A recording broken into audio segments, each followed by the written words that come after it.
जब 146 संजना की हुई तबीयत खराब। अनु जी के कहने पर राग और एकांशी अपने कमरे में चले गए। एकांशी ने एक बार और सारी पैकिंग चेक की और बैकपैक करके राग को देख सब कुछ सही है। राग उसकी तरफ देख और कुछ चीज हो तो बता देना, अभी काफी समय है। एकांशी राग की बात सुनकर ना में सिर हिला देती है और मुस्कुराते हुए, नहीं माँ ने पहले ही सब कुछ रख दिया है, किसी चीज की जरूरत नहीं है। राग एकांशी को देख, हम ठीक है, चलो थोड़ी देर आराम कर लो, वैसे भी सफर पर जाना है, थकान हो जाएगी। एकांशी राग की बात सुनकर, नहीं आप आराम कीजिए, हम आज काफी देर से उठे थे, हम थोड़ी देर माँ के पास बैठेंगे। राग उसे देख हमें सिर हिला देता है और अपना फोन लेकर बालकनी में चला जाता है। वही एकांशी उसे एक नज़र देख मुस्कुराते हुए अनु जी के कमरे की तरफ बढ़ जाती है।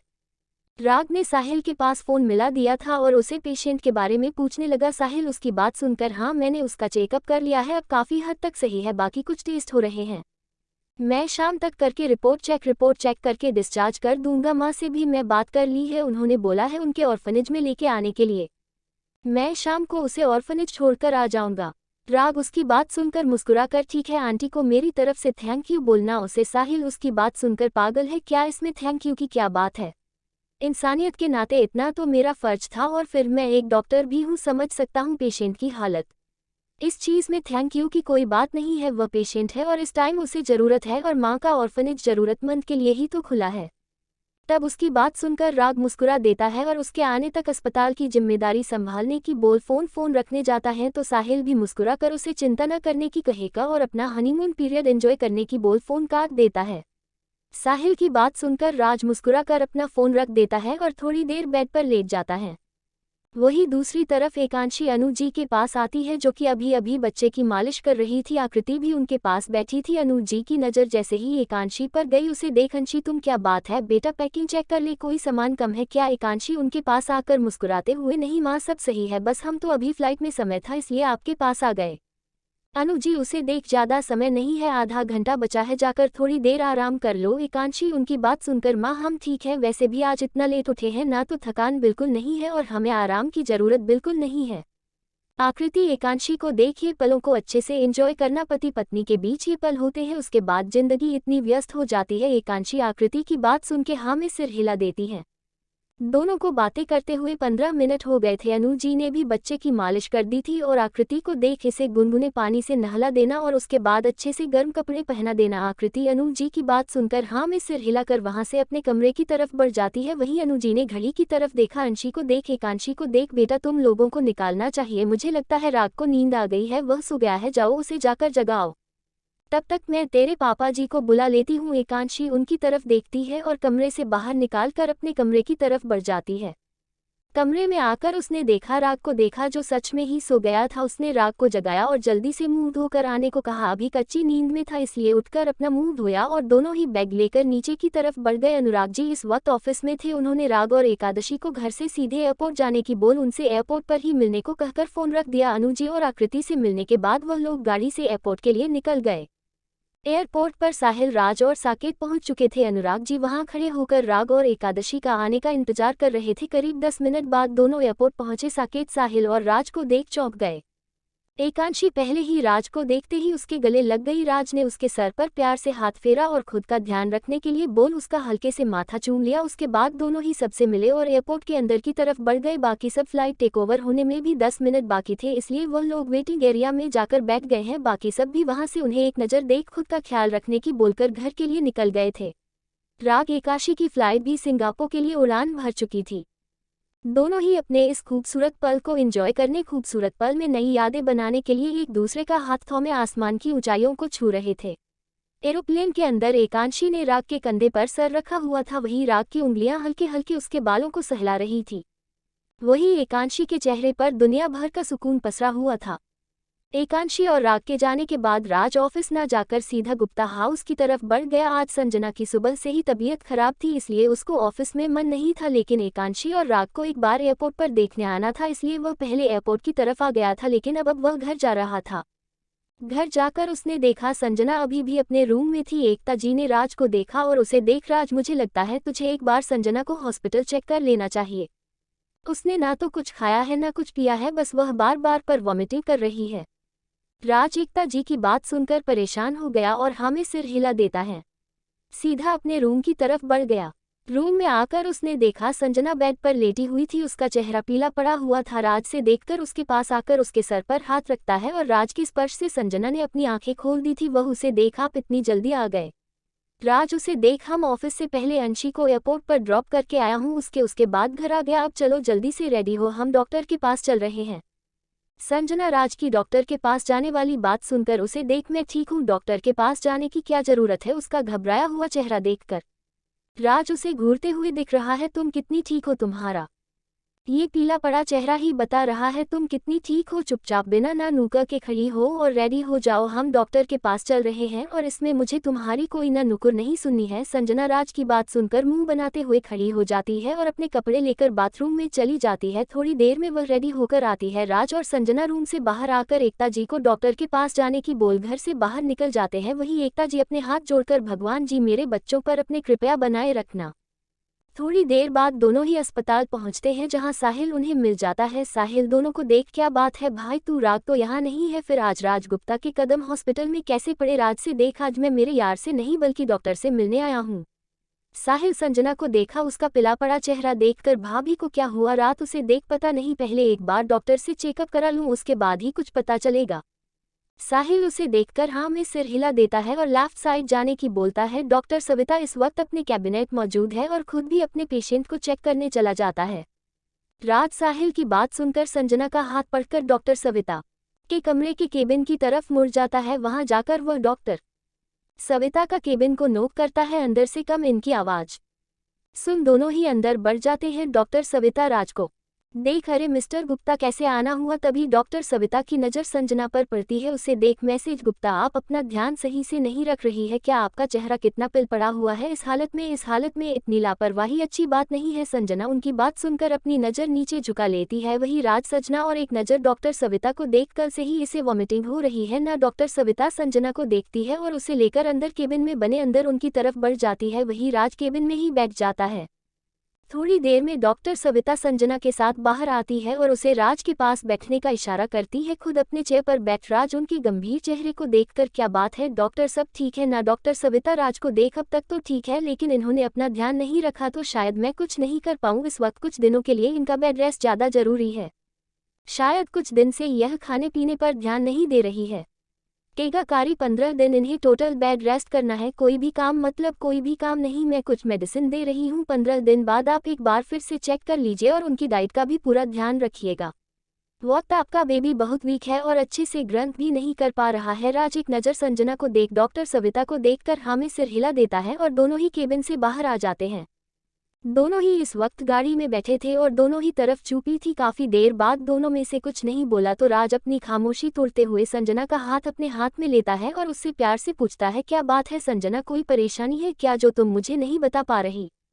संजना उसकी बात सुनकर ना में हिला देती है तो राज उसकी तरफ देखकर, फिर ऐसी क्या बात है जो तुमने इस हालत में लापरवाही बरती? अपने खाने पीने का ध्यान क्यों नहीं रख रही हो? संजना राज को देख, मैं कुछ दिन मम्मी पापा के पास जाना चाहती हूँ। राज संजना को देखा है, फिर उसकी आंखों में आई नमी को देख, क्या बात है संजना, कुछ तो ऐसी बात है जो तुम मुझे नहीं बता पा रही हो? जिस घर से तुम हमेशा कतराती थी आज तुम्हें वहां जान है, कोई दिक्कत है क्या? संजना उसके गले रख के रो देती है। फिर धीरे से भाई का फोन आया था, पापा की तबीयत ज्यादा खराब है। राज से उसे खुद से अलग करता है और उसके आंसू पूछते हुए, हम कल ही चलेंगे लेकिन इस बीच तुम्हें अपनी तबीयत का ध्यान रखना है, कोई भी टेंशन नहीं लेनी, कोई भी स्ट्रेस नहीं लेना।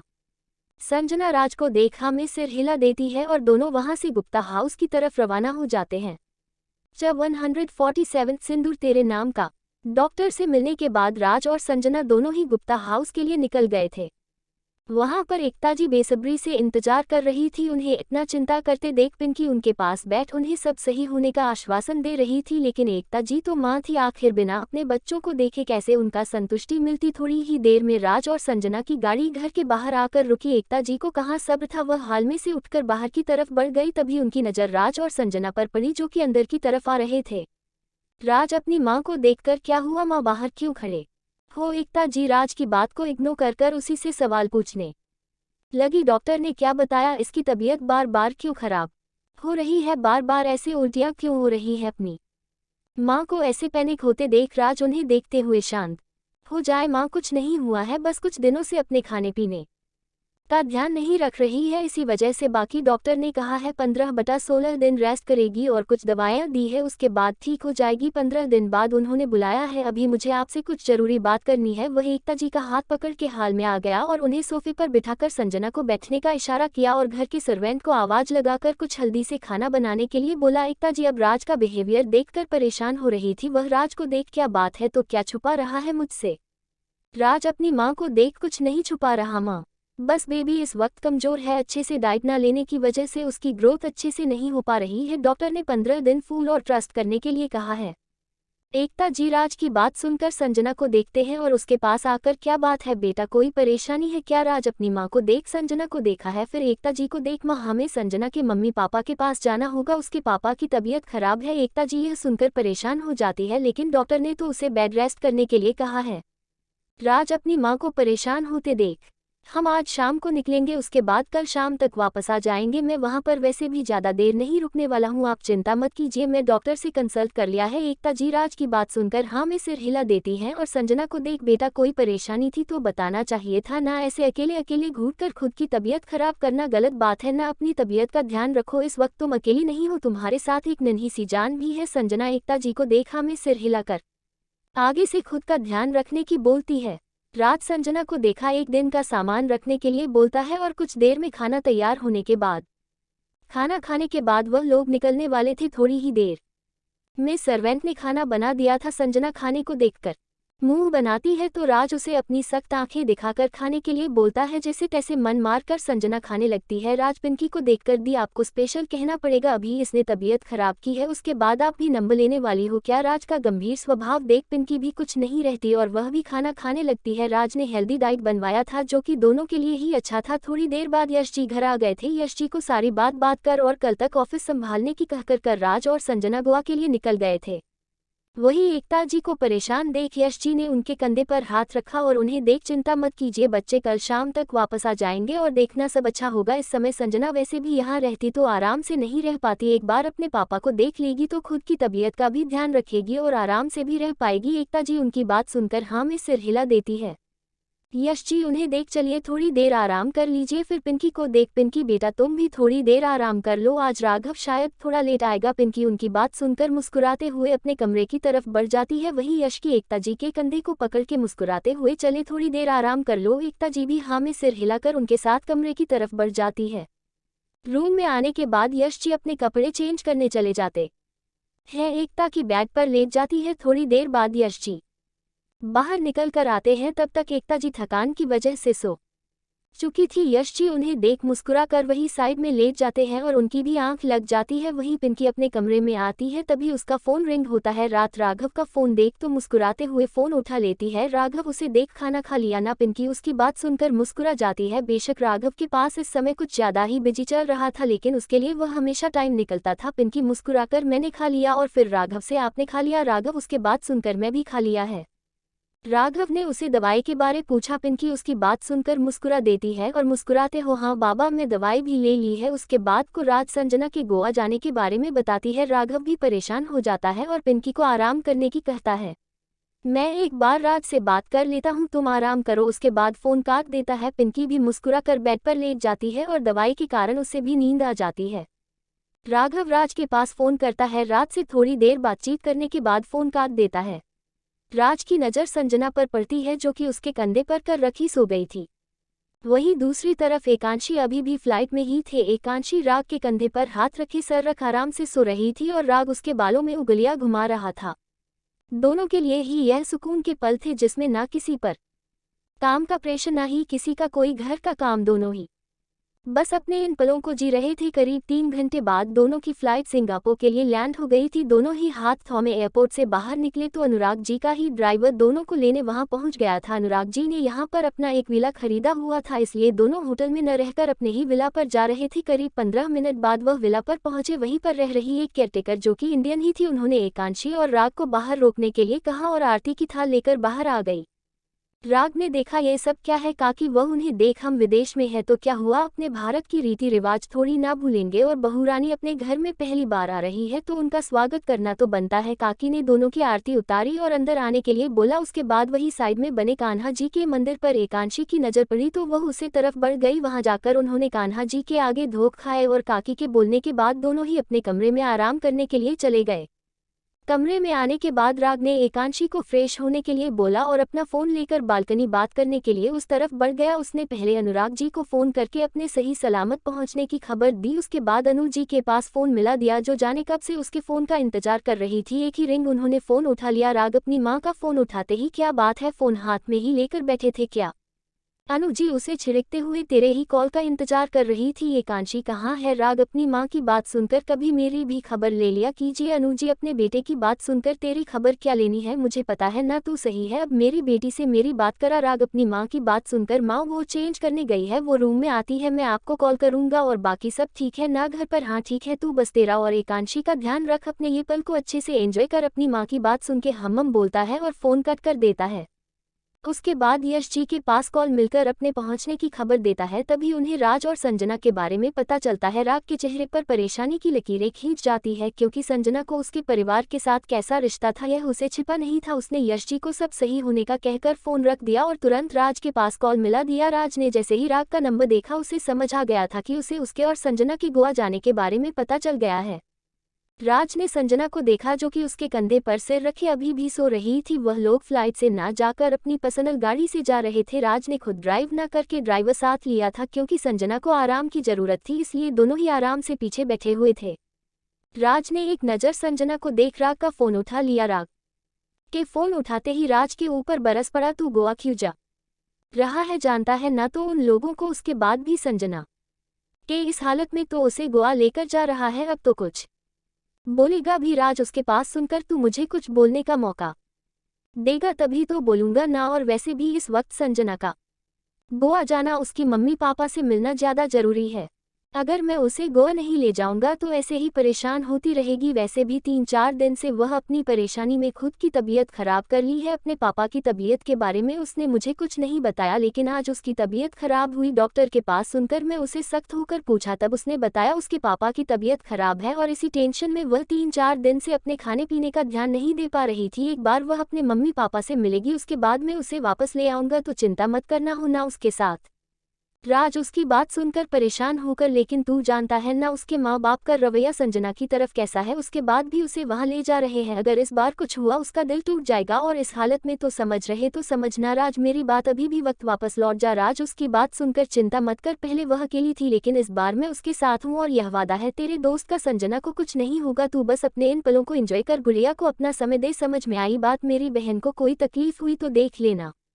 राग उसकी बात सुनकर तेरी बहन के साथ में हूँ, लेकिन संजना का ख्याल रखना। मैं उम्मीद यही करूंगा कि वहाँ कुछ उल्टा सीधा न हो। अगर तुझे जरा भी कुछ लगे तो वहाँ से तुरंत वापस आ जाना और चिंता न करने के लिए बोलता है। उसके बाद राग भी रूम के अंदर जाकर देखता है तो एकांशी ने कपड़े बदल लिए थे और राग फोन काटने का इंतजार कर रही थी। राग उसे देख अपने कपड़े लेकर बाथरूम में चला जाता है।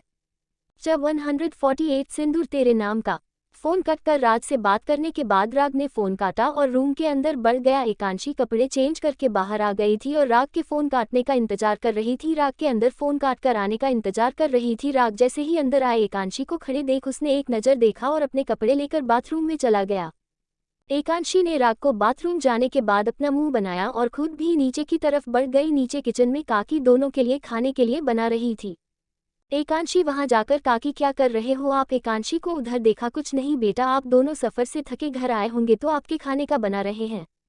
एकांशी उन्हें हटाकर आप हटो, हम बनाते हैं। काकी उसे देखा और जल्दी से अरे नहीं नहीं बेटा, हमारे होते हुए आप खाना बनाओ, अच्छा थोड़ी ना लगता है? हमें अच्छा थोड़ी लगता है, अभी आप बैठो हम खाना बनाते हैं। काकी उसकी बात सुनकर नहीं बिटिया, आप अभी हारी थकी सफ़र से आई हो, ऐसे में आपको आराम करना चाहिए, हम खाना बनाकर आपके कमरे में भेज देंगे। एकांशी एक शर्त पर, कल का सुबह का नाश्ता हम बनाएंगे, आप कोई नानुकुर नहीं करोगे? एकांशी की बात सुनकर काकी उसके सिर पर हाथ फेर कर मुस्कुराकर हाँ में सिर हिला देती है और एकांशी को उसके कमरे में जाने का बोलती है। एकांशी काकी को देखकर चले जाएंगे, लेकिन आप अपना नाश्ता बनाओ, हम दो कॉफ़ी रेडी कर लेते हैं। काकी उसे देख मुस्कुरा देती है। एकांशी अपनी और राग की कॉफ़ी बनाने लगती है। काफी बनाकर वह रूम की तरफ बढ़ जाती है। राग फ्रेश होकर रूम से बाहर आ गया था और पूरे रूम में एकांशी को ही देख रहा था। रूम में उसे न देख समझ गया कि वह नीचे ही गई होगी। थोड़ी देर उसके आने का इंतजार किया, तभी उसे एकांशी आती दिखी जिसके हाथ में ट्रे थी। राग उसे देख मुस्कुरा दिया, अपने मन में ये कि लड़की कभी नहीं सुधर सकती, यहाँ पर भी इस किचन संभालने की पड़ी हुई है। राग अपनी सोच में गुम था। एकांशी उसके सामने आकर, ये लीजिए आपकी काफी। राग उसे देख, तुम क्यों गई, काकी बना देती ना। एकांशी राग की बात सुनकर, हाँ तो क्या हुआ, काकी हमारे लिए नाश्ता बना रही है इसलिए हम काफी ले आए। राग उसे देख मुस्कुरा देता है। वह जानता था एकांशी को किचन में काम करना कितना पसंद है, इसलिए कुछ न कहकर काफी का मग उसके हाथ से लेकर बालकनी में आकर बैठकर कॉफी पीने लगते हैं। थोड़ी देर बाद एकांशी राग के कंधे पर सर रखकर आराम से बैठी सामने आसमान की लालिमा को देख रही थी। राग उसे देख, क्या बात है, कैसे उदास हो। एकांशी राग की बात सुनकर, कुछ नहीं बस सोच रहे थे। क्या सोच रही थी। राग उसे देखकर है कहता है। एकांशी उसकी बात सुनकर उसे देख, आप भाई से बात कर रहे थे, कोई परेशानी है क्या। राग उसकी तरफ अपनी आंखें छोटी करके देखता है, तो तुम मेरी बातें सुन रही थी। नहीं हम। एकांशी हकलाते हुए, हमने कुछ सुना नहीं, बस आपके आखिरी के शब्द जो भाई से कह रहे थे वही सुना था, कोई परेशानी है क्या।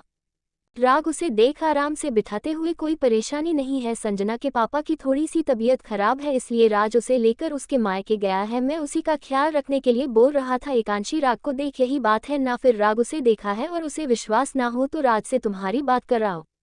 नहीं नहीं, हमें आपकी बातों पर भरोसा है, हम बाद में भाभी से बात कर लेंगे। ठीक है तो मैं बस संजना से बात कर लेना, लेकिन अभी उन लोगों को अपने पापा की तबीयत सुनकर वो उदास है। राग की बात सुनकर एकांशी हाँ में सिर हिला देती है, तभी उनका ध्यान दरवाजे पर हो रही आवाज से टूटता है। राग आवाज सुनकर एकांशी से लगता है काकी ने खाना भेजा है, मैं देखता हूँ। राग से सर्वेंट के हाथ से खाने की प्लेट लेकर उसे जाने की बोलता है और उसके बाद दोनों ही खाना खाने लगते हैं। खाना खाने के बाद राग एकांशी को देख, अभी संजना या राज के पास कॉल मत करना वरना तुम्हारे भाई मेरे को 4 बात सुना देगा कि मैं तुम्हें सारी बातें बताकर अपना हनीमून खराब कर लिया। एकांशी उसके पास सुनकर हाँ में सिर हिला देती है। राग उसे बताता है कि माँ उससे बात करना चाहती है। एकांशी अपना फोन लेकर अनु जी के पास कॉल लगा देती है। करीब आधा घंटा दोनों सास बहू बात करने के बाद फोन रखती है। एकांशी देखती है राग बैग पर कब का सो चुका था। एकांशी भी उसके बगल में लेट गई और सफर की थकान और कुछ इतने दिनों की शादी की थकान की वैसे एक दूसरे की बाहों में कब सो जाते हैं पता ही नहीं चलता। वहीं दूसरी तरफ राज और संजना को पहुंचने में अभी 1 घंटा और लगना था। संजना राज के कंधे पर सिर रखे आराम से सो रही थी। जब राज को लगा संजना को सोते सोते काफी देर हो गई है तो उसे उठाते हुए, संजू उठो उठो, काफी देर हो गई, तुमने कुछ खाया नहीं है, चलो पहले कुछ खा लेते हैं। लेकिन संजना को कहाँ भूख थी, वह राज को जैसे ही मना करने के लिए होती है राज की नज़र देखकर जल्दी से हाँ में सिर हिला देती है। उसके बाद राज ड्राइवर को अच्छा से रेस्टोरेंट देख गाड़ी रोकने की बोलता है। ड्राइवर जी साहब बोलकर गाड़ी चलने लगता है। तभी उसकी नज़र एक रेस्टोरेंट पर पड़ती है और वह राज को देख, सर सामने एक रेस्टोरेंट है, हमने इसकी काफ़ी तारीफ सुनी है, उधर गाड़ी रोक दे। राज उसकी बात सुनकर हाँ ठीक है, तुम उधर रखो, थोड़ी देर में गाड़ी रेस्टोरेंट के आगे रुकती। राज और संजना दोनों ही रेस्टोरेंट के अंदर की तरफ बढ़ गए। वहां वेटर राज और संजना की टेबल के पास आके उनसे ऑर्डर पूछता है तो राज उसे हेल्दी खाना लाने के लिए बोलता है। वेटर उसको मेनू कार्ड पकड़ा देता है। राज मेनू में देखकर राजमा चावल, एक आलू का पराठा और रायता ऑर्डर करता है। संजना राज को देखा, हमें एक मोमोज भी खाना है। राज उसकी बात सुनकर, अभी और सफर करना है और यह अनहेल्दी है, वॉमिट हो जाएगी, हम एक बार उधर पहुंच जाए हैं उसके बाद तो वहां पर खा लेना। राज की बात सुनकर संजना मन मार कर रह जाती और हमें सिर हिला देती है। राज की नज़र संजना के बने हुए छोटे से मुंह पर पड़ती है तो वह बेटर को हाफ प्लेट मोमोज के लिए बोल देता है। संजना जैसे ही राज की बात सुनती है उसके चेहरे पर बड़ी सी मुस्कुराहट आ जाती है। वेटर वहां से ऑर्डर लेकर चला गया था। संजना राज को देखा, आप तो मना कर रहे थे, फिर ऑर्डर क्यों किया। राज संजना के हाथ पर हाथ रखकर, तुम्हारी यह शक्ल है ना, मुझे पता है मेरे बच्चे ने डिमांड की होगी इसीलिए तुमने मांगा है, लेकिन ज्यादा नहीं है क्योंकि सफर करना है और यह अनहाइजीनिक फूड है। राज की बात सुनकर संजना मुस्कुरा देती है। थोड़ी देर बाद दोनों का ऑर्डर आ गया था। राज संजना को अपने हाथों से खिला रहा था ताकि वह ज्यादा फोकस मोमोज पर ही न दे, इसलिए उसे साथ में चावल और रोटी भी खिला रहा था। संजना भी राज के हाथ से खाना खा रही थी। थोड़ी देर बाद दोनों ने खाना फिनिश किया और होटल का बिल पे करके वहां से गाड़ी की तरफ बढ़ गए। रेस्टोरेंट में रुकने के बाद संजना ने राग को बोला कि वह 2 मिनट में वॉशरूम में जाकर करके आएगी। राज उसे जाने का बोल वहीं खड़ा हो जाता है और एकता जी के पास कॉल मिला देता है। एकता जी उनके ही फोन का इंतजार कर रही थी, राज को पूछते हुए बेटा पहुंच गया? राज उनकी बात सुनकर नहीं माँ, अभी हमें समय लगेगा, बस संजना ने काफी देर से कुछ खाया नहीं था इसलिए एक रेस्टोरेंट पर गाड़ी रुकवाई थी, वहां से कुछ खिलाकर अब हम निकलने वाले हैं, करीब 1 घंटे में हम पहुँच जाएंगे, वहाँ पहुँच मैं आपको कॉल करूंगा, चिंता मत कीजिए। एकता जी राज की बात सुनकर कुछ अनहाइजीनिक, कुछ उल्टा सीधा तो नहीं खिलाया ना तूने? राज अपनी माँ की बात सुनकर नहीं माँ आप चिंता मत करो। अल्पविराम डॉट एकता जी उनको ध्यान से जाने का बोल फोन काट देती है। थोड़ी देर में संजना बाहर आती है और दोनों ही फिर से गोवा की सफर के लिए निकल जाते हैं। वही राघव एकता जी के कहने पर पिंकी को घुमाने लेकर गया हो तो ताकि उसका भी मूड फ्रेश हो। राघव ऑफिस से जल्दी आ गया था क्योंकि यश जी ने उसका काम उसके सेक्रेटरी को संभालने के लिए जिम्मेदारी दी थी। पिंकी को गोलगप्पे खाने थे इसलिए राघव उसे वहां से एक गोलगप्पे वाले स्टॉल पर ले गया। वहां करीब 5 या 7 गोलगप्पे खाने के बाद राघव ने उसे रोका और उसे देख बस इतना ही खाना है, ये अनहेल्दी फूड इतना भी अच्छा नहीं है, अगर तुम्हारा ज्यादा मन है तो कल मैं माँ से बोलकर घर पर बनवा दूंगा। पिंकी उसे देख घर में वह टेस्ट नहीं आता है जो ये स्टॉल पर आता है। राघव उसकी तरफ आंखें दिखाता है और उसे घर पर हम हेल्दी बनाते हैं इसलिए तुम्हें स्वाद नहीं आता और अनहेल्दी फूड तुम्हें अच्छा लगता है। तो पिंकी राघव की बात सुनकर मुंह बनाकर तुमसे तो कुछ कहना ही बेकार है। उसके बाद दोनों ही अपनी गाड़ी की तरफ बढ़ जाते हैं। राघव उसकी तरफ एक आइसक्रीम बढ़ा देता है। पिंकी आइसक्रीम देखकर खुश हो जाती है और उसके हाथ से आइसक्रीम लेकर खाने लगती है। थोड़ी देर वह बाहर घूमकर घर की तरफ बढ़ जाते हैं। घर जाकर देखते हैं एकता जी और यश जी अभी हाल में बैठे थे। पिंकी और राघव को घर आए देख दोनों ने देखा, बड़ी जल्दी आ गए तुम लोग। राघव अपनी माँ को देख, हम माँ बस पिंकी को गोलगप्पे खाने थे इसलिए इसे गोलगप्पे खिलाकर थोड़ा सा बाहर टहल के हम लोग वापस आ गए। राघव की बात सुनकर एकता जी हाँ में सिर हिला देती है और उन्हें आराम करने का बोल खुद भी अपने कमरे की तरफ बढ़ जाते हैं। वहीं दूसरी तरफ हॉस्पिटल में साहिल ने पेशेंट लड़की को डिस्चार्ज करके बाहर गेट के पास इंतजार करने को बोला और खुद हॉस्पिटल में सारी फॉर्मेलिटी फ्री करके बाहर की तरफ बढ़ गया। बाहर आकर उसने पेशेंट को देखा और उसे देख चलो चलो तुम्हें छोड़ दूं। वह पेशेंट लड़की साहिल को देखकर हमारा कोई घर नहीं है साहिल, उसे देख तुम चिंता मत करो, मैं तुम्हारे रहने का इंतजाम कर दिया है, आओ मैं वहां पर छोड़ देता हूं। साहिल की बात सुनकर वह लड़की उसके साथ उसकी गाड़ी की तरफ बढ़ जाती है और साहिल गाड़ी में बैठकर ऑर्फनेज हाउस की तरफ रवाना हो जाता है। उसने फोन लेकर अपनी माँ के पास कॉल लगा दिया, माँ आप ऑर्फनेज में ही हो ना? उसकी माँ उसकी बात सुनकर आ जाओ यहीं पर हूँ मैं। साहिल ने भी मुस्कुराकर फोन रखा और 10 मिनट में पहुंचने की बोल दिया। उसके बाद उसे लड़की को देखा, तुम्हें वहां कोई तकलीफ नहीं होगी, मेरी माँ का पर्सनल ऑर्फनेज है जो उन्होंने बेसहारा लोगों के लिए खरीदा है, कोई भी प्रॉब्लम हो तुम उनसे बोल सकती हो। ये फिर उसके हाथ में एक फ़ोन पकड़कर यह फ़ोन लो और जब भी कोई दिक्कत हो तो इसमें मेरा नंबर सेव है, मुझे कॉल कर सकती हूँ। साहिल ने करीब 10 मिनट बाद उसे और उन्हें छोड़ा और अपनी माँ से उस लड़की को मिला दिया। उसकी माँ ने उसे लड़की को मैनेजर से बोले उसका कैमरा दिखाई। साहिल अपनी माँ से मिलकर घर की तरफ बढ़ गया।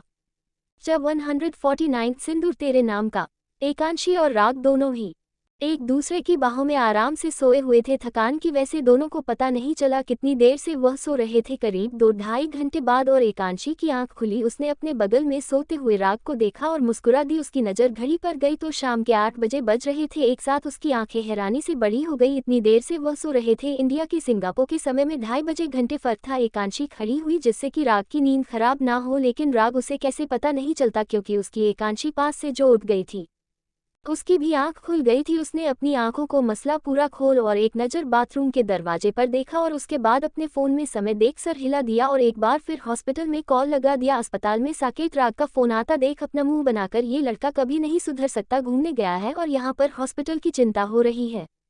साकेत ने मुंह बनाते हुए उसका कॉल उठाया और उसे उसके बोलने से पहले ही उस पर बरसते हुए, क्या दिक्कत है तुझे, घूमने गया है, तेरे को चैन नहीं पड़ रहा ना? यह नहीं, भाभी के साथ अपनी यादें बनाए, उनके साथ खूबसूरत पल बनाए, लेकिन नहीं तेरे को तो मेरा दिमाग खराब है ना? तो राग उसकी बात सुनकर हो गई तेरी बकवास, बता हॉस्पिटल में कोई दिक्कत तो नहीं है, कोई इमरजेंसी केस? साकेत उसकी बात सुनकर चिढ़ते हुए, हाँ है ना, सारी दिक्कत है, अगर इन 15/20 दिन में तूने मुझे कॉल किया तो तेरी अंकल से शिकायत कर दूंगा मैं। उसने राग की बात बिना सुने फ़ोन काट दिया। राग ने जब फ़ोन देखा तब तक फ़ोन कट चुका था। अपना मुंह बनाते हुए, हद है यार, मेरी तो कोई कदर ही नहीं है, ऊपर से पापा की धमकी दे दी। राग ने साइड में फ़ोन रखा और एकांशी के बाहर निकलने का इंतजार करने लगा। थोड़ी देर में एकांशी बाहर आई, तब उसको देखकर राग तो मैडम थकान दूर हो गई, हम बेटर फील हो रहा है, आप भी जाकर फ्रेश हो जाएंगे, तब तक हम नीचे एक बार काकी के पास जाते हैं। एकांशी कमरे से बाहर जाती है, उससे पहले राग उसकी कलाई पकड़ते हुए, चुपचाप यही रहो, फिर उसके बाद में उसे कपड़े निकाल कर देते हुए, ये कपड़े चेंज करो, हम घूमने बाहर चल रहे हैं। काकी से कल सुबह मिलना, हम घूमने चलना है। एकांशी ने एक नज़र घड़ी पर डाली और राग को देखते हुए, इस वक्त राग उसे देखते हुए, मैडम हम इंडिया में नहीं हैं और अभी सिर्फ 8 बजे हैं। इंडिया में भी रात के 10 बजे तक लोग बाहर घूमते हैं, ये तो फिर भी हम विदेश में हैं। चुपचाप से रेडी हो, हम बाहर चल रहे हैं। एकांशी रात की बात सुनकर मुंह बना लेती है। राग उसका मुंह देखकर, ज्यादा बनाने की जरूरत नहीं है, हम यहाँ घूमने आए हैं, ना कि घर संभालने के लिए। इंडिया में ही तुम काफी हो, अगर तुम्हारा मन है तो कल सुबह काकी के साथ नाश्ता बनवा लेना, लेकिन अभी हम घूमने जा रहे हैं, समझ आई बात? जो जाकर चेंज करो, मेरी बीवी को रसोई से फुर्सत नहीं है। एकांशी उसे घूरते हुए, हमने कब आपको कहा कि हम रसोई में जा रहे हैं, हम तो काकी से मिलने जा रहे थे। फिर राग उसकी बात सुनकर, हाँ मैं जानता हूँ तुम्हें। एकांशी मुंह बनाकर अपने कपड़े लेकर चेंजिंग रूम में चली जाती है। वही राग मुंह धोने के लिए बाथरूम की तरफ बढ़ जाता है। थोड़ी देर में दोनों ही रेडी हो चुके थे। राग ने एकांशी को देखकर चले उसे और दोनों ही काकी को बोलकर रात खाना ना बनाने की बोलकर सिंगापुर की गलियों की तरफ निकल पड़ते हैं। वहीं दूसरी तरफ करीब 1.5 घंटे बाद राज और संजना दोनों गोवा पहुंच चुके थे। वहां के राज ने संजना के भाई के पास कॉल किया तो उसने उसे सीधे अस्पताल में आने के लिए बोल दिया। ये संजीवनी हॉस्पिटल था, जो कि गोवा का सबसे प्रसिद्ध हॉस्पिटल में से एक माना जाता है। राज ने ड्राइवर को गाड़ी हॉस्पिटल की तरफ लेने के लिए बोला। हालांकि इतने लंबे सफर से वह दोनों थक चुके थे, लेकिन संजना अभी रेस्ट करना नहीं चाहती थी। वह पहले अपने पापा को देखना चाहती थी, इसलिए राज ने अभी रेस्ट करने की जगह सीधे अस्पताल की तरफ गाड़ी घूमने के लिए बोल दिया था। ड्राइवर ने राज की बात सुनकर गाड़ी हॉस्पिटल की तरफ बढ़ा ली। करीब 15 मिनट बाद ही दोनों हॉस्पिटल के सामने थे। राज ने संजना को गाड़ी से बाहर निकले राज ड्राइवर को देखा। काका थोड़ी देर आराम कर लो, हम तब तक अस्पताल में सबसे मिलकर आते हैं, उसके बाद थोड़ी देर होटल में रेस्ट करने के बाद हम घर के लिए निकलेंगे। ड्राइवर राज की बात सुनकर हाँ में सिर हिला देता है। उसके बाद राज संजना का हाथ पकड़कर अस्पताल के अंदर बढ़ जाता है। वहां जाकर रिसेप्शन पर वह मिस्टर कश्यप के बारे में पूछता है। रिसेप्शनिस्ट उसे 2nd फ्लोर पर राइट साइड जाने की बोलती है। राज संजना को देखा, उसका हाथ पकड़ता है और लिफ्ट की मदद से ऊपर की तरफ बढ़ जाता है। अंदर जाकर कॉरिडोर में वह देखते हैं संजना की माँ और भाई बाहर बैठे इंतजार कर रहे थे। अंदर शायद ऑपरेशन चल रहा था, जिसका पता ओटी के बाहर चल रहे लाइट से चल रहा था। संजना के पैर वही जम जाते हैं, उसकी आगे बढ़ने की हिम्मत नहीं हो रही थी। राज ने उसे देखा और उसका हाथ कस के थाम लिया। रिलैक्स, कुछ नहीं होगा, चलो पहले उनके पास चलो, तभी सिचुएशन पता चलेगी। संजना भरी आंखों से राज की तरफ देखकर ना में सिर हिला देती है। राज उसके हाथ को कस के थाम कर, कुछ नहीं होगा, मैं हूं ना साथ, तुम चलो, और ऐसे ही मत हारोगी तो कैसे काम चलेगा, अभी हमें एग्जिट सिचुएशन भी नहीं पता है ना, चलो चलते हैं। संजना राज की तरफ उम्मीद से देखती है तो राज अपनी पलकें झुका देता है। उसके बाद दोनों ही कॉरिडोर की तरफ बढ़ जाते हैं। वही मैसेज कश्यप और संजना के भाई की नज़र उनके ऊपर पड़ती है तो संजना का भाई उसके पास आ जाता है। संजना को देख वे, थैंक गॉड तू आ गई। संजना अपने भाई की तरफ भरी आंखों से देख पापा, वह उसका हाथ पकड़कर रोने लगता है, जिसे देख संजना का दिल अंदर से घबराने लगता है। राज ने उसे देखा, फिर उसके भाई कंधे पर हाथ रख देता है। फिर संजना को आराम से बैठने की बोल और सही सब सही होने की बोलता है। उसके बाद संजना के भाई के साथ एक साइड आ जाता है।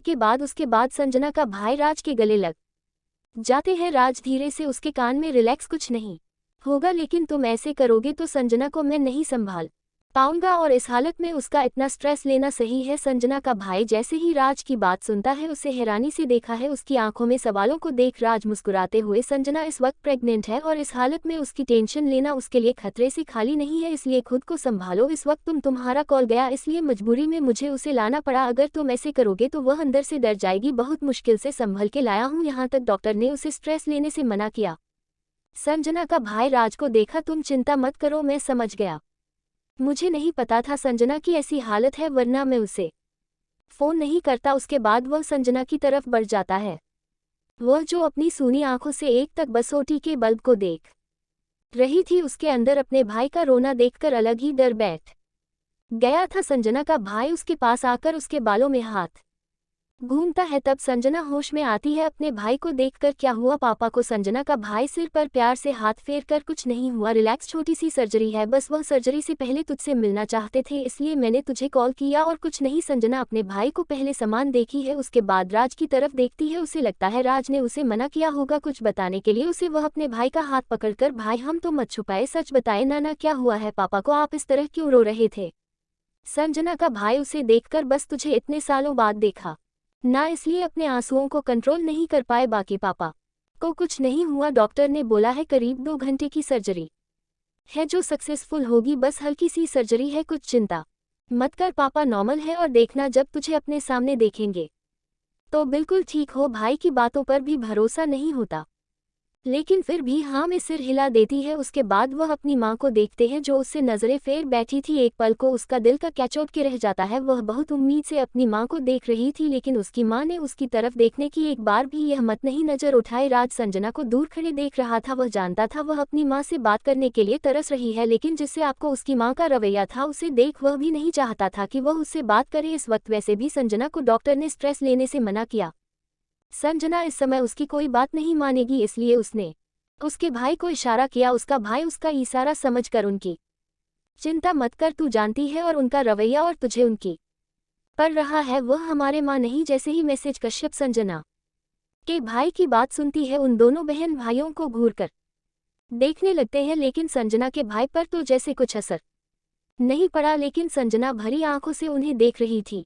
वह मैसेज कश्यप संजना के पास आकर, तुम्हारे भाई ने तुम्हें बुला ही लिया, क्यों आई हो तुम यहाँ? सालों पहले तुमने घर छोड़ दिया था, तो फिर तुम यहाँ क्यों आई हो? संजना का भाई संजना के आगे खड़े होकर, मेरी बहन है, आपको इसे क्या दिक्कत है? वह क्यों आई है? हम अपने पापा के लिए आए हैं और आप अपने से मतलब रखो, आपके लिए वही बहुत है। हम बहन भाइयों के बीच में बोलने की आपको कोई जरूरत नहीं है। मैसेज कश्यप उसको देखकर, अरे वह बड़ा प्यार उमड़ रहे हैं बहन पर अपनी पर मुझे और मेरे पति से दूर रहना। संजना का भाई से उन्हें घूरते हुए, आपके पति बाद में है, वह पहले हमारे पिता है। आपने हमारी माँ से छीन लिया, लेकिन अफसोस आप कभी उन्हें हम दोनों से अलग नहीं कर पाए और यही बात आपको सहन नहीं हो रही। आप कितने भी ले चाले चलो, कितने भी नफरत हमारे पापा के मन में बोल दो, लेकिन कभी उन्हें हमसे दूर नहीं कर पाओगी। लेकिन संभाल कि कहीं ऐसा ना हो एक दिन तुम ही उनसे दूर हो जाओ और तुम्हारे पास खाली हाथ मारने के अलावा और कोई चारा नहीं रहे। संजना के भाई की बात सुनकर मैसेज कश्यप तिल मिला जाती है और दोनों बहन भाइयों को देख मन से दूसरी तरफ मुड़ जाती है। राज संजना के पास आकर उसका हाथ पकड़ लेता है। संजना अभी भी नम आंखों से औरती की तरफ देख रही थी। संजना का भाई भी उसे कुछ नहीं कहता और उसका सिर पर हाथ फेर कर वहीं दूसरी तरफ बेंच पर बैठ जाता है।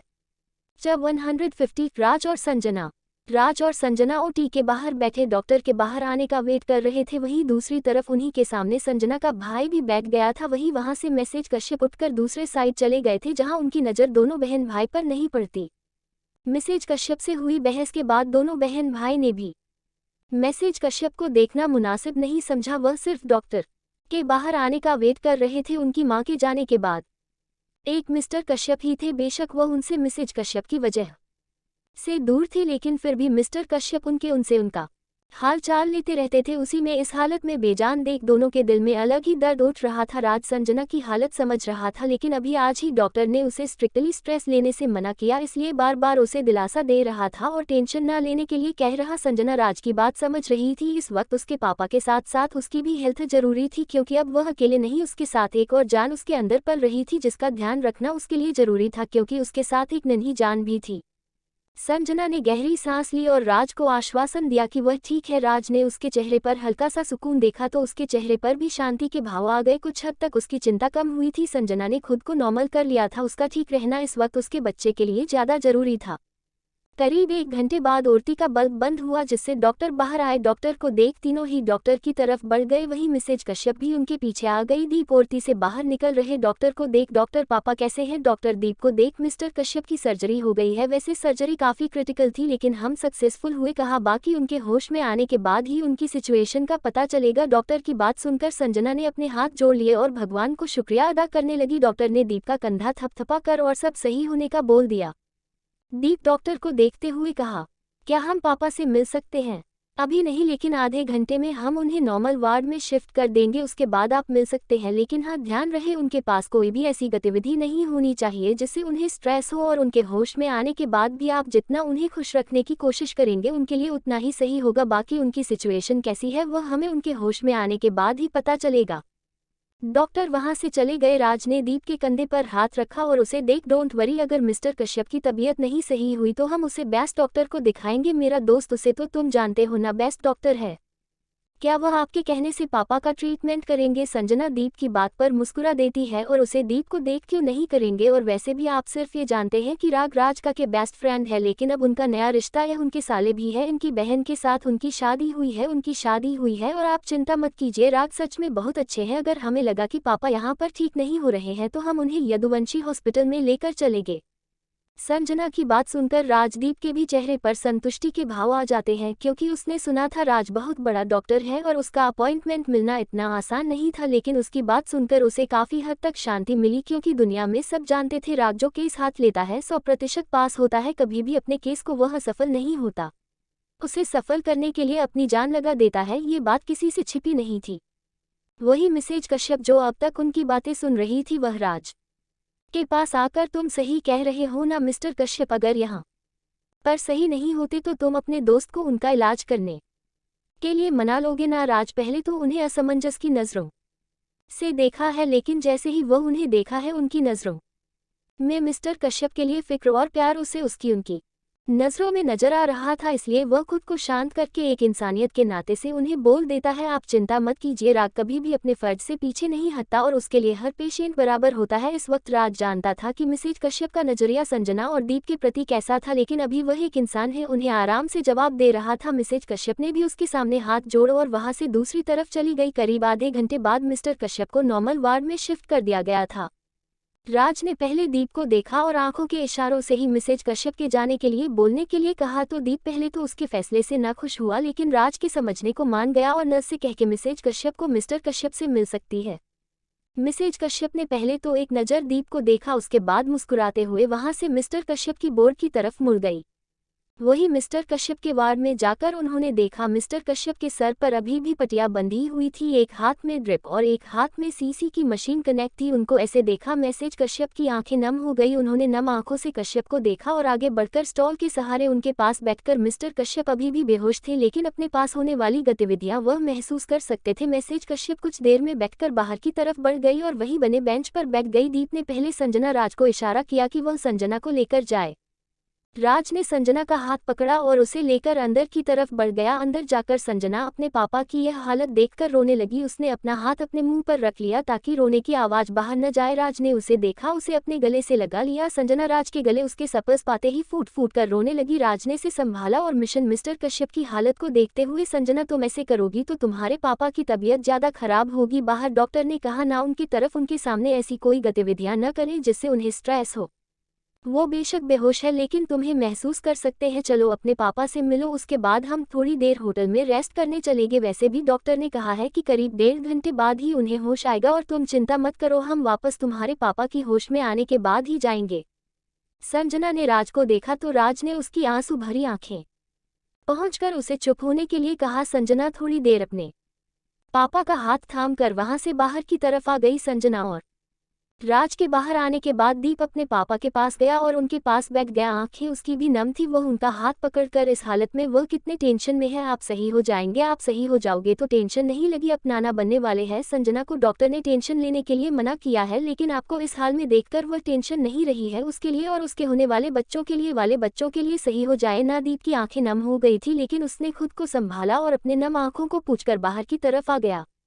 राज और संजना अभी भी बाहर बैठे थे। दीप उनके पास आए और राज से बोलकर, यह मेरे फ्लैट की चाबी है, अपने फ्लैट की चाबी देते हुए वहां जाकर आप संजना को थोड़ी देर रेस्ट कर दीजिए, जैसे पापा को होश आ जाएगा मैं आपको कॉल कर दूंगा। राज संजना को देखा है और उसे देख नहीं हम होटल में रुक जाएंगे। दीप राज को देखकर, अब इतना भी पराया मत कीजिए, मैं संजना का बड़ा भाई हूँ, मानता हूँ उसे वक्त इसका साथ नहीं दे पाया, लेकिन एक भाई की यह विनती मान लीजिए, अब जाए फ्लैट पर आराम करिए, मैं समझ लूंगा, माफ कर दिया। राज ने उसके हाथ से चाबी ली और उसे एड्रेस पूछकर वहां से संजना के साथ बाहर की तरफ बढ़ गया। उनके जाने के बाद दीप मिसेज कश्यप के पास आया और उनके पास आकर जाया, आप भी घर जाकर आराम कीजिए, डैड को होश आने में समय लगेगा, मैं घर में काका को फोन करके बता दूंगा, आप हॉस्पिटल आ जाना। दीप की बात सुनकर मिसेज कश्यप ने उसे एक नज़र देखा और वहां से उठकर बाहर की तरफ बढ़ गई। उनके जाने के बाद इतनी गहरी सांस ली और आसमान की तरफ देखकर वही बेंच पर अपनी आंखें बंद करके बैठ गया। वही राज संजना को लेकर दीप के फ्लैट पर आ गया था। वहां उसने संजना को पहले फ्रेश होने के लिए कहा। संजना के पास एक ही जोड़ी कपड़े थे, उसने बैग में से कपड़े निकले और दीप के कमरे में जाकर फ्रेश हो गई। ये 2 रूम का एक फ्लैट था। 2 BHK फ्लैट था। राज किचन में आया और पहले वहां पर हल्का सा गर्म पानी करके संजना के पास आकर ये लोग गर्म पानी पियो, उसके बाद में कुछ खाने को बनाता हूँ। राज ने संजना ने अपना सर हमें हिला दिया। राज ने जैसे तैसे थोड़ा वह सामान ढूंढा और हल्का सा नाश्ता बनाने में जुट गया। वही संजना फ्रेश होने के लिए बाथरूम में चली गई थी। संजना अपने बाहर आकर देखा तो राज ने एक प्लेट पोहा और उसके लिए एक फ्रेश जूस निकला हुआ था। संजना उसे देख, आप भी जाके फ्रेश हो जाए, फिर साथ में खाते हैं। राज ने उसे देखा, उसने हाँ में सिर हिलाया और वह भी फ्रेश होने के लिए चला गया। उसके बाद दोनों ने ही हल्का नाश्ता किया। राज ने संजना को देखा, तुम थोड़ी देर आराम कर लो, वैसे भी इतने लंबे सफर से आई हो, इतनी देर से अस्पताल में बैठे हुए तबीयत खराब हो जाएगी। संजना उसे देख हाँ करके दीप के बगल वाले कमरे में चली जाती है और वहां जाकर लेट जाती है। सफर में थकान की वजह से उसकी आंख लग जाती है। राज उसके पास आता है और राग को फोन लगा देता है। राग एकांशी के साथ मार्केट में आया हुआ था, उसका फोन पॉकेट में था जिसके बारे में उसे पता नहीं चला। राग फोन नहीं उठा रहा है तो वह फोन काट के अपने मन में हो सकता है गुड़िया के साथ बिजी हूँ, जब मेरी मिस कॉल देखेगा तो खुद ही कॉल कर लेगा। उधर से फोन कट करके उसने एकता जी के पास लगा दिया। एकता जी को यहाँ की सारी सिचुएशन बताकर फोन काट दिया। एकता जी ने उसे ख्याल रखने के लिए बोला और संजना को भी टाइम से उसकी दाइट देने के लिए बोल फोन काट दिया। अपना फोन पॉकेट में डाला और कमरे की तरफ बढ़ गया। वहां उसने संजना को देखा जो कि आराम से सो चुकी थी। उसने प्यार से उसका माथा चूम के खुद भी उसके बगल में लेट गया। नींद तो आने नहीं थी। उसने एक बार अपने सेक्रेटरी को फोन करके ऑफिस के बारे में पूछा। वहां सेक्रेटरी यहाँ पर सब काम हो गया था, उसकी मीटिंग भी अच्छे से हुए थे। उसके बाद एक संजना को देखकर उसकी आंख लगी, उसे खुद पता नहीं चल थकान की, वैसे वह भी सो गया था।